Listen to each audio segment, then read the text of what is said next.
it's Barb from Inspire Me 360, and I promised I would do this episode. I think it is a really powerful one in terms of creation, the law of attraction, and understanding the knowledge of the duality of Earth in a really powerful, beautiful way that can be super helpful in terms of how we create reality. So what I want to talk today about is the concept of the underworld, or the concept of hell.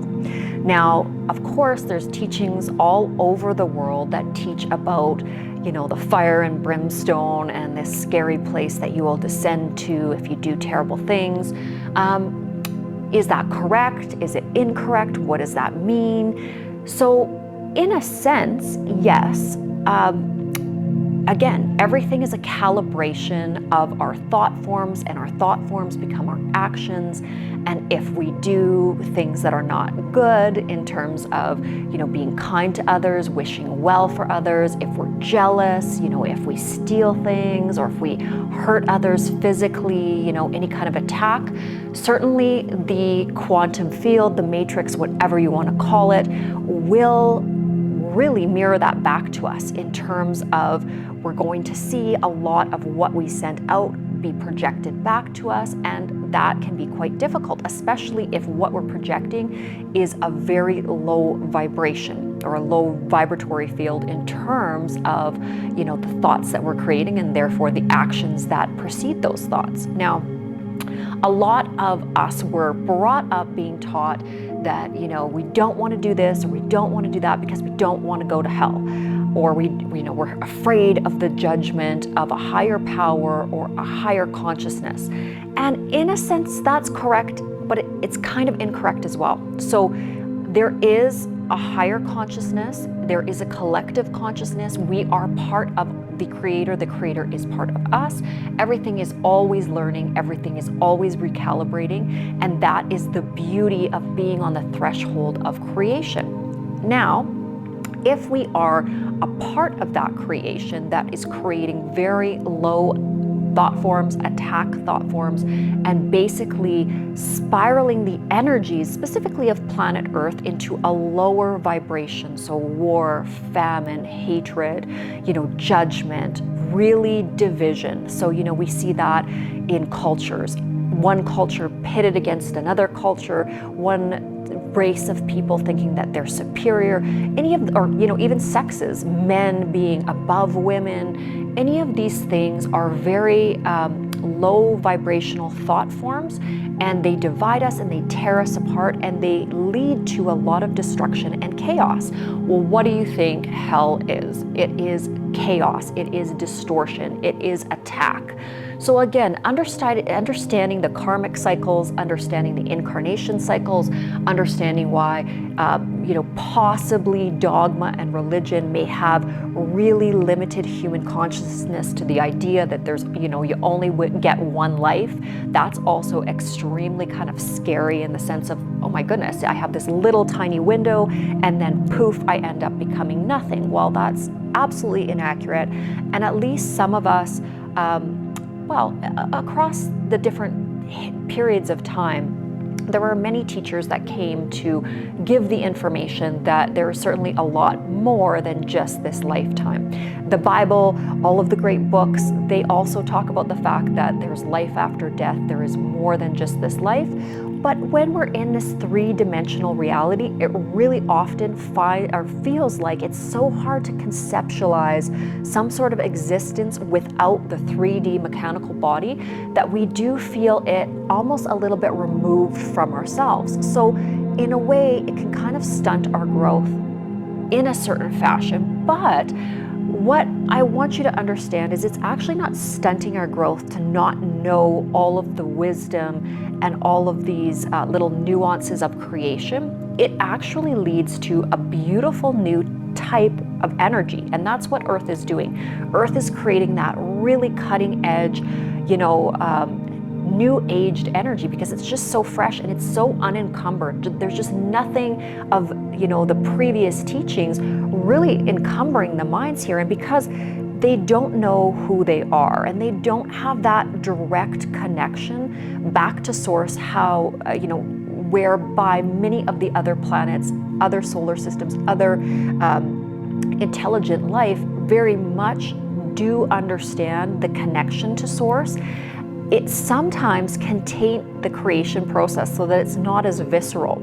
So really, being a human being, being an entity or a creature, any kind of organism on planet Earth is incredible. It is such a beautiful state to be in. On the other side, there's just, absolutely lineups to get back to Earth, because again, it's one of the most exciting places to incarnate.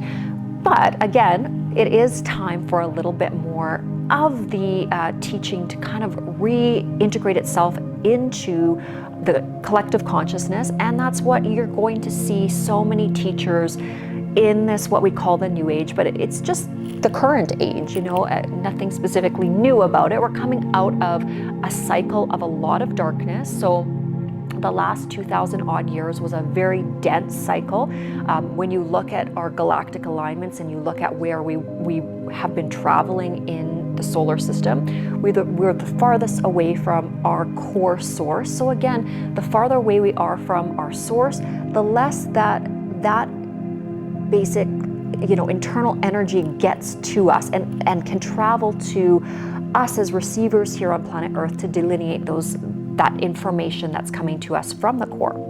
Now, in terms of the reason that I started this video, talking about the concept of hell. So there are dimensions. Obviously, we reside in the third dimension. Sometimes we can sort of bridge the gap here between the fourth and fifth dimension. There are times when we can kind of travel into those higher dimensions, but mostly all of us are rooted and anchored into the third dimension. Now, when we think about how we want our soul to calibrate or polarize, because of course we are living in a universe that was based on the law of duality. So everything here has its opposite or its mirror. You have masculine and feminine, you have light and dark, you have positive and negative. So when we think of the polarity choice that we are going to make for our own soul's progression, because everything is always learning and always teaching, in every moment that you are conscious, and really you're conscious all the time, even when you're sleeping, your mind is traveling to other dimensions to pick up information, to integrate the information you learned throughout the past day and throughout your life. Everything is always in synthesis. So that's a really exciting and dynamic thing to understand, and it's so beautiful. Like when you start to really realize the interconnectedness of everything and all that is, you start to become just overwhelmed and filled with this just blissful, ever-expanding warmth is the best way that I can put it. I love to call it love. That's how I identify, or that's the word or symbol I utilize to identify with that information. The reason I think love is so powerful is that it's universally understood. And it's something that, again, is such a powerful tool that when we're thinking about where we want to end up or the path that we want to travel, it's really, again, it comes down to that love energy or that attack energy. Hatred, could be another way that we compartmentalize that kind of energy.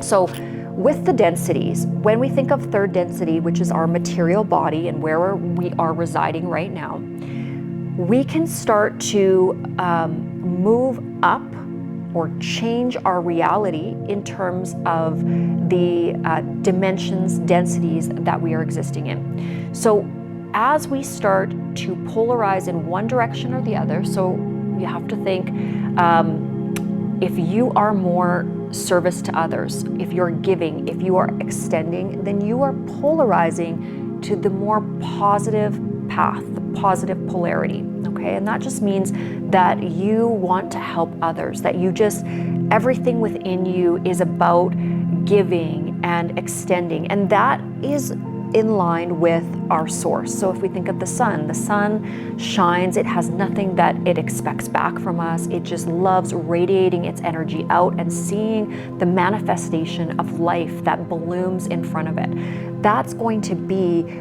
an example, or should be an example, for the most positively polarized expression of love and light. So that light is beaming down to us here on earth and is really enlivening or creating everything that's around us. It's just the beauty that we see, the plants photosynthesizing, taking that light energy, all of the different colors that we see here. So when you take that spectrum of light and divide it to the range that specifically human beings can view, that, all of the colors in the rainbow, that is also something, again, that is a very powerful in terms of our own light body. We have a chakra system. We have different vortices in the body that correlate to the spectrum of light that we can articulate, that we can understand, and that information that comes through the light to us.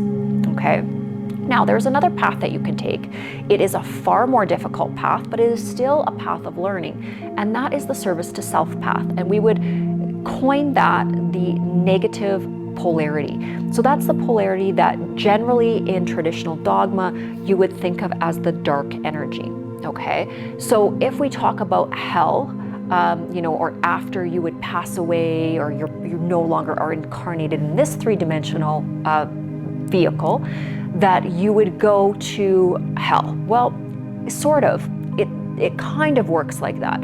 You are going to incarnate into a system that picks up where your last life left off anytime you're incarnating. So that does mean that if you are extremely negative, or really calibrating in the negative polarity in your lifetime, if you were doing a lot of destruction, maybe let's say you were running a Ponzi scheme, you were hurting others, maybe you were a kingpin dealing drugs, something like that, but what you were doing was really service to self, because again, everything was based on getting a lot of money, piling up as much material wealth as you could for yourself, and because of the path you took, you did not pay attention to the lives of others. You knew that you were giving them, pain and suffering, but it didn't matter because the wealth that you would create was so much more service to self and important in that relation. So it's not that that's bad. It's not that we say that you cannot choose that path. You can, but it will have its consequences, and it may not have its consequences 100% in this lifetime, but you will have that energy mirrored back to you whether you like it or not, and you will have to go through the learning of what you did to others will be mirrored back to you. It's kind of like that teaching, do unto others as you would have them do unto you.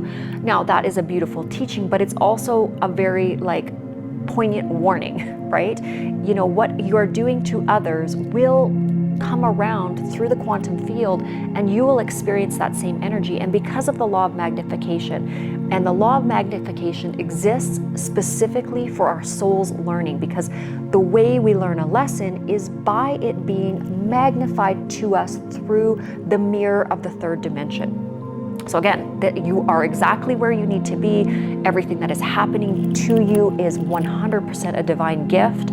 So even if you feel like you're in utter chaos and it is frustrating and overwhelming, it's actually a beautiful mirror to anything that might be not assisting in your soul's journey or your soul's ascension.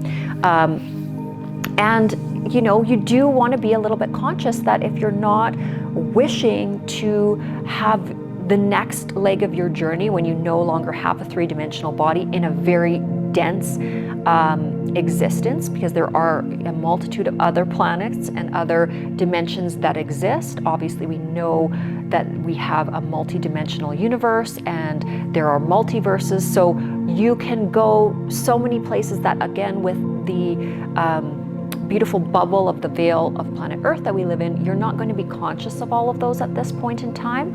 But if you don't want to go in your next incarnation to some place that's very, very difficult, and you're fighting against all of these souls that, again, are very service to self, it gets, with every incarnation into that lower density calibration, it gets more and more frustrating, because you essentially incarnate with more and more Machiavellian type energies. And I mean, there is an intelligence to the dark side. Don't get me wrong.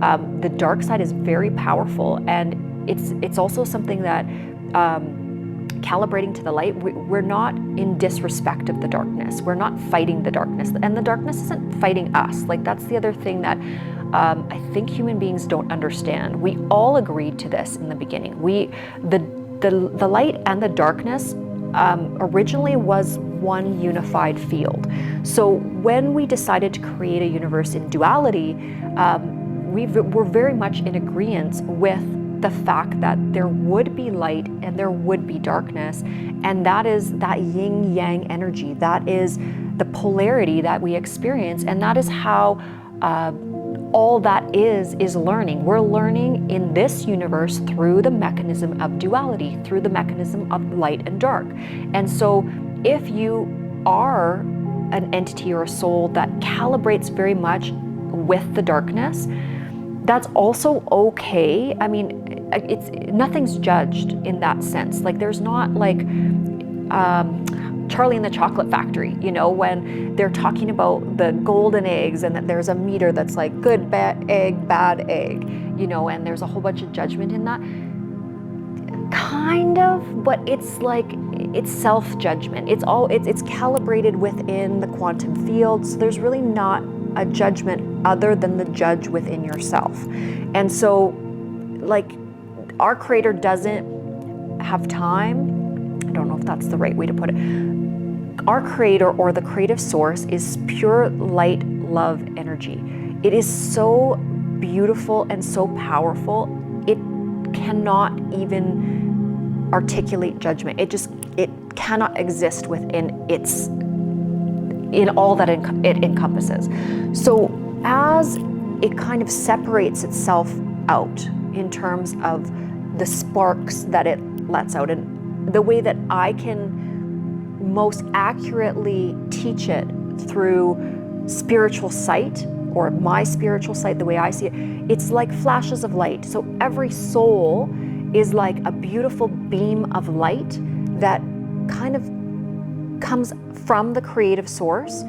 And then each of those beams of light or souls, once they become radiant within our universal construct, they do separate. So there is a duality component of it. So in that initial separation into duality, that's where the learning begins. And it's essentially a very unique path for each and every spark of creation. And along that path, again, the ultimate goal is unification. So it is the resurrection into oneness. That is, again, the principle of all great teachings.